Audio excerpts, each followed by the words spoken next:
Нормално телевизија Скопје некогаш, потоа МТВ, сега МРТВ, без оглед на името, како ќе ја наречеме, дали МТВ или МРТВ, тоа е едно исто. Таа е водечки сервис во етерот и аудио и визуелен, мислам, и за радиото и за телевизијата, бидејќи некако од радиото изникна и се роди телевизијата во тоа време кога технологијата напредуваше во почетокот од 60-тите години. Тоа беше многу една така сериозна програма која се произведуваше тогаш. Се беше сериозно, беше коцкасто дури помалку, од начинот на однесување до сериозноста, до дрес-кодот, значи на 40 степени во студио без клима мораше да се оди со костум. И забавна програма беше сериозна тогаш. Многу интересно. И во тоа време како единствени медиуми, значи не како сега илјадници портали, значи тоа беше закон што ќе се каже. Стварно, да бе кажа на телевизија, значи готово, тоа е вистина, тоа е факт. За разлика од денеска, кај што, мислам, на една информација добиваш 5 дезинформации. И таа функција одлично ја изврши македонска телевизија, тогашна телевизија Скопје. Предноста на македонската телевизија беше токму во тоа што на времето тогаш немаше толку телевизии приватни, национални и не знам какви. Беше единствена и беше во рамките на ЈРТ, на Југословенската радиотелевизија. И тогаш, за да се задоволат вкусовите на 20 милиони луѓе и повеќе, колку што живееа во поранешната држава, ЈРТ се грижеше да ги обезбеди најбитните настани. Тука беа први олимпијадите, светските првенства во фудбал и сите други светски првенства во кои што Југославија имаше квалитет, ракомет, кошарка, ватерполо. Одеднаш се понуди некоја алтернатива. Нешто, значи, на луѓето дури не им се веруваше во некој истегнат джемпер некој да се појави како јас што го правев, или без неисчеслан, неизбричен. Значи, за тоа време беше непоимливо.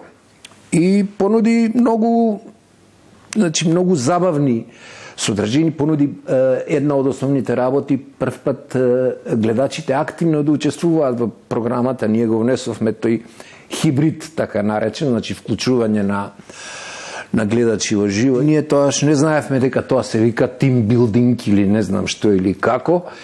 Успеавме да создадеме една атмосфера, позитивна атмосфера во која сите уживаат да дојдат на работа. Едва чекаа, не можеш да ги избркаш, за разлика од многу други институции, организации и работни места. Ја држи она линија за која што всушност и постои да биде национален сервис од сите страни, да ги обработуваат темите, не само од спортот, политиката, културата и се она што е наше секојдневие. И мислам дека се исполнува основната задача, е сега нормално.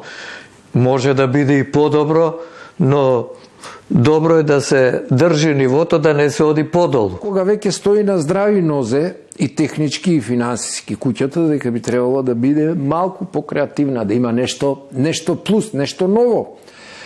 Секоја година треба да се пласира нешто ново. Ние во тоа време за 5 години 20 проекти вадевме.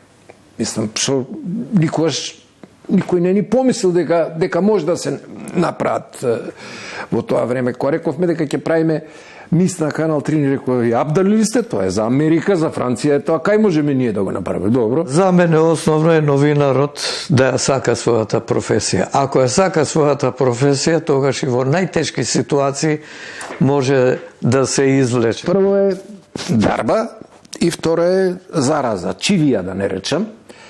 Значи, некој ако се зафати со таа работа, нема назад веќе. Не можеш ти да го вратиш или многу тешко можеш од него да направиш нешто друго. со сите перипетии што ќе му се случуваат, со успони, падови во кариерата, се знае тоа како оди, некогаш си во милост, во немилост, па не знам што.